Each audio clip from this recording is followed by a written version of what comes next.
Kau berikan tempat lapang untuk langkahku, dan mata kakiku tidak goyah. Aku mengejar musuhku sampai ku tangkap mereka, dan tidak berbalik sebelum mereka kuhabiskan. Aku meremukkan mereka, sehingga mereka tidak dapat bangkit lagi. Mereka rebah di bawah kakiku. Engkau telah mengikat pinggangku dengan keperkasaan untuk berperang. Engkau tundukkan ke bawah kuasaku orang yang bangkit melawan aku. Kau buat musuhku lari daripadaku, dan orang-orang yang membenci aku, kubinasakan. Mereka berteriak minta tolong, tetapi tidak ada yang menyelamatkan. Mereka berteriak kepada Tuhan, tetapi Ia tidak menjawab mereka. Tariklah pelajaran dari perumpamaan tentang pohon ara. Apabila ranting-rantingnya melembut dan mulai bertunas, kamu tahu bahwa musim panas sudah dekat. Demikian juga jika kamu melihat semuanya ini, ketahuilah bahwa waktunya sudah dekat, sudah di ambang pintu. Aku berkata kepadamu, sesungguhnya angkatan ini tidak akan berlalu sebelum semuanya ini terjadi. Langit dan bumi akan berlalu, tetapi perkataanku tidak akan berlalu. Tetapi tentang hari dan saat itu, tidak seorang pun yang tahu. Malaikat-malaikat di sorga tidak, dan anak pun tidak, hanya Bapa sendiri. Nasihat supaya berjaga-jaga. Sebab sebagaimana halnya pada zaman Nuh, demikian pula halnya kelak pada kedatangan Anak Manusia. Sebab sebagaimana mereka pada zaman sebelum air bah itu makan dan minum, kawin dan mengawinkan, sampai kepada hari Nuh masuk ke dalam bahtera, dan mereka tidak tahu akan sesuatu, sebelum air bah itu datang dan melenyapkan mereka semua. Demikian pula lah halnya kelak pada kedatangan Anak Manusia. Pada waktu itu kalau ada 2 orang di ladang, yang seorang akan dibawa dan yang lain akan ditinggalkan. Kalau ada 2 orang perempuan sedang memutar batu kilangan, yang seorang akan dibawa dan yang lain akan ditinggalkan. Karena itu berjaga-jagalah, sebab kamu tidak tahu pada hari mana Tuhanmu datang. Tetapi ketahuilah ini, jika tuan rumah tahu pada waktu mana pada malam hari pencuri akan datang, sudahlah pasti ia berjaga-jaga dan tidak akan membiarkan rumahnya dibongkar. Sebab itu hendaklah kamu juga siap sedia, karena Anak Manusia datang pada saat yang tidak kamu duga. Perumpamaan tentang hamba yang setia dan hamba yang jahat.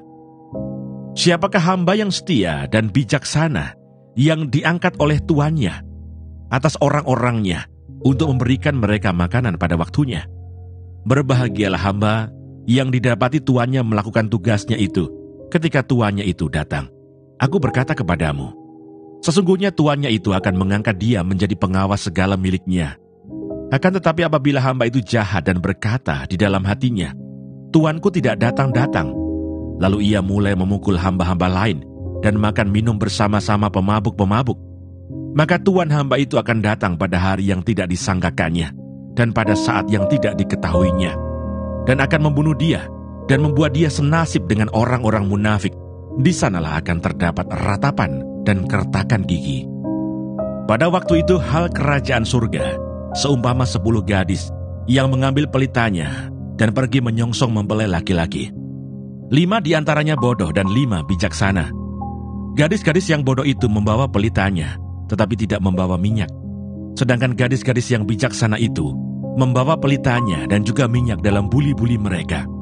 Tetapi karena mempelai itu lama tidak datang-datang juga, mengantuklah mereka semua lalu tertidur. Waktu tengah malam terdengarlah suara orang berseru, "Mempelai datang, songsonglah dia." Gadis-gadis itu pun bangun semuanya, lalu membereskan pelita mereka. Gadis-gadis yang bodoh berkata kepada gadis-gadis yang bijaksana, "Berikanlah kami sedikit dari minyakmu itu, sebab pelita kami hampir padam." Tetapi jawab gadis-gadis yang bijaksana itu, "Tidak, nanti tidak cukup untuk kami dan untuk kamu. Lebih baik kamu pergi kepada penjual minyak dan beli di situ." Akan tetapi, waktu mereka sedang pergi untuk membelinya, datanglah mempelai itu, dan mereka yang telah siap sedia masuk bersama-sama dengan dia ke ruang perjamuan kawin. Lalu pintu ditutup. Kemudian datang juga gadis-gadis yang lain itu dan berkata, "Tuan, Tuan, bukakanlah kami pintu." Tetapi ia menjawab, "Aku berkata kepadamu, sesungguhnya aku tidak mengenal kamu." Karena itu berjaga-jagalah, sebab kamu tidak tahu akan hari maupun akan saatnya. Ayub pasal 38. Jawab Tuhan kepada Ayub. Kekuasaan Tuhan di alam semesta. Maka dari dalam badai Tuhan menjawab Ayub, siapakah dia yang menggelapkan keputusan dengan perkataan-perkataan yang tidak berpengetahuan? Bersiaplah engkau sebagai laki-laki. Aku akan menanyai engkau, supaya engkau memberitahu aku.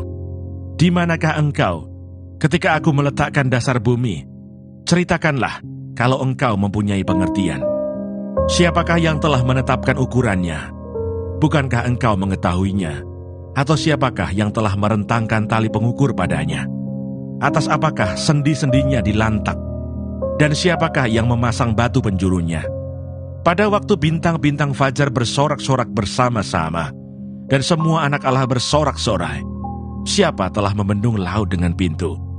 Ketika membual keluar dari dalam rahim, ketika aku membuat awan menjadi pakaiannya, dan kekelaman menjadi kain bedungnya, ketika aku menetapkan batasnya dan memasang palang dan pintu, ketika aku berfirman, sampai di sini boleh engkau datang, jangan lewat. Disinilah gelombang-gelombangmu yang congkak akan dihentikan.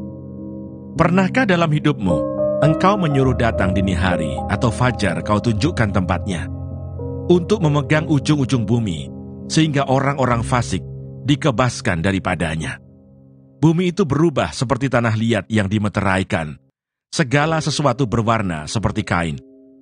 Orang-orang fasik dirampas terangnya dan dipatahkan lengan yang diacungkan.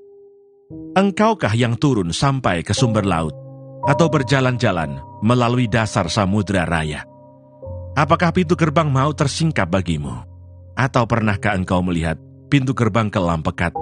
Apakah engkau mengerti luasnya bumi? Nyatakanlah kalau engkau tahu semuanya itu.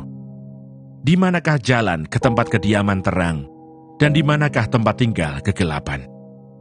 Sehingga engkau dapat mengantarnya ke daerahnya, dan mengetahui jalan-jalan ke rumahnya. Tentu engkau mengenalnya, karena ketika itu engkau telah lahir, dan jumlah hari-harimu telah banyak. Apakah engkau telah masuk sampai ke perbendaharaan salju, atau melihat perbendaharaan hujan batu, yang kusimpan untuk masa kesesakan, untuk waktu pertempuran dan peperangan? Di manakah jalan ke tempat terang berpencar, ke tempat angin timur bertebar ke atas bumi? Siapakah yang menggali saluran bagi hujan deras, dan jalan bagi kilat guruh? Untuk memberi hujan ke atas tanah, di mana tidak ada orang, ke atas padang tandus yang tidak didiami manusia, untuk mengenyangkan gurun dan belantara, dan menumbuhkan pucuk-pucuk rumput muda. Apakah hujan itu berayah? Atau siapakah yang menyebabkan lahirnya titik air embun? Dari dalam kandungan siapakah keluar air beku? Dan embun beku di langit, siapakah yang melahirkannya? Air membeku seperti batu, dan permukaan samudra raya mengeras. Dapatkah engkau memberkas ikatan bintang Kartika, dan membuka belenggu bintang belantik? Dapatkah engkau menerbitkan Mintagul Buruj pada waktunya, dan memimpin bintang biduk dengan pengiring-pengiringnya? Apakah engkau mengetahui hukum-hukum bagi langit, atau menetapkan pemerintahannya di atas bumi? Dapatkah engkau menyaringkan suaramu sampai ke awan-awan, sehingga banjir meliputi engkau? Dapatkah engkau melepaskan kilat, sehingga sabung menyambung? Sambil berkata kepadamu, ya, siapa menaruh hikmat dalam awan-awan? Atau siapa memberikan pengertian kepada gumpalan mendung? Siapa dapat menghitung awan dengan hikmat, dan siapa dapat mencurahkan tempayan-tempayan langit? Ketika debu membeku menjadi logam tuangan, dan gumpalan tanah berlekat-lekatan.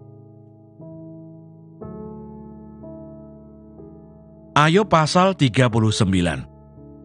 Dapatkah engkau memburu mangsa untuk singa betina, dan memuaskan selera singa-singa muda?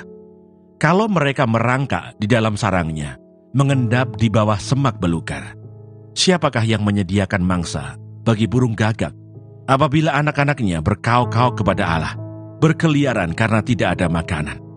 Apakah engkau mengetahui waktunya kambing gunung beranak, atau mengamat-amati rusa waktu sakit beranak?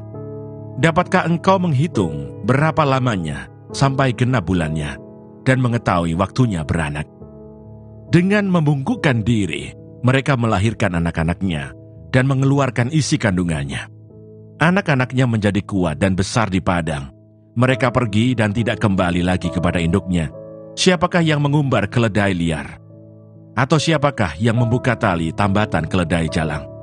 Kepadanya telah kuberikan tanah dataran sebagai tempat kediamannya, dan padang masin sebagai tempat tinggalnya.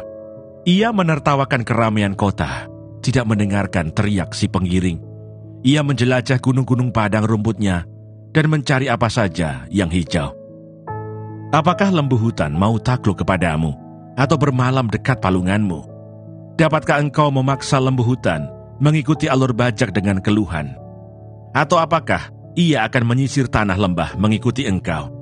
Percayakah engkau kepadanya, karena kekuatannya sangat besar? Atau kau serahkankah kepadanya pekerjaanmu yang berat?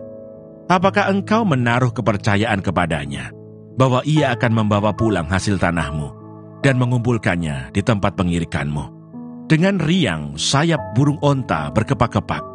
Tetapi apakah kepak dan bulu itu menaruh kasih sayang?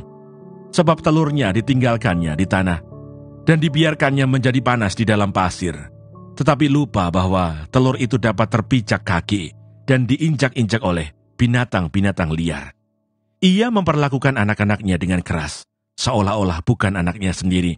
Ia tidak peduli kalau jerih payahnya sia-sia, karena Allah tidak memberikannya hikmat dan tidak membagikan pengertian kepadanya. Apabila ia dengan megah mengepakkan sayapnya, maka ia menertawakan kuda dan penunggangnya. Engkaukah yang memberi tenaga kepada kuda? Engkaukah yang mengenakan surai pada tengguknya? Engkaukah yang membuat dia melompat seperti belalang? Ringgiknya yang dahsyat mengerikan. Ia menggaruk tanah lembah dengan gembira. Dengan kekuatan ia maju menghadapi senjata. Kedahsyatan ditertawakannya. Ia tidak pernah kejut hati, dan ia pantang mundur menghadapi pedang. Di atas dia tabung panah gemerincing, tombak dan lembing gemerlapan. Dengan garang dan galak, dilulurnya tanah. Dan ia meronta-ronta kalau kedengaran bunyi sangkakala. Ia meringkik setiap kali sangkakala ditiup, dan dari jauh sudah diciumnya perang, gertak para panglima dan pekik. Oleh pengertian Mugah, burung elang terbang, mengembangkan sayapnya menuju ke selatan. Atas perintah Mugah, Raja Wali terbang membubung dan membuat sarangnya di tempat yang tinggi. Ia diam dan bersarang di bukit batu, di puncak bukit batu, dan di gunung yang sulit didatangi. Dari sana ia mengintai mencari mangsa, dari jauh matanya mengamat-amati. Anak-anaknya menghirup darah, dan di mana ada yang tewas, disitulah dia. Ayub merendahkan diri di hadapan Allah. Maka jawab Tuhan kepada Ayub, apakah si pengecam hendak berbantah dengan Yang Maha Kuasa? Hendaklah yang mencela Allah menjawab. Maka jawab Ayub kepada Tuhan, sesungguhnya aku ini terlalu hina. Jawab apakah yang dapat kuberikan kepadamu? Mulutku kututup dengan tangan. 1 kali aku berbicara, tetapi tidak akan kuulangi. Bahkan 2 kali, tetapi tidak akan kulanjutkan. Maka dari dalam badai, Tuhan menjawab Ayub, bersiaplah engkau sebagai laki-laki. Aku akan menanyai engkau, dan engkau memberitahu aku.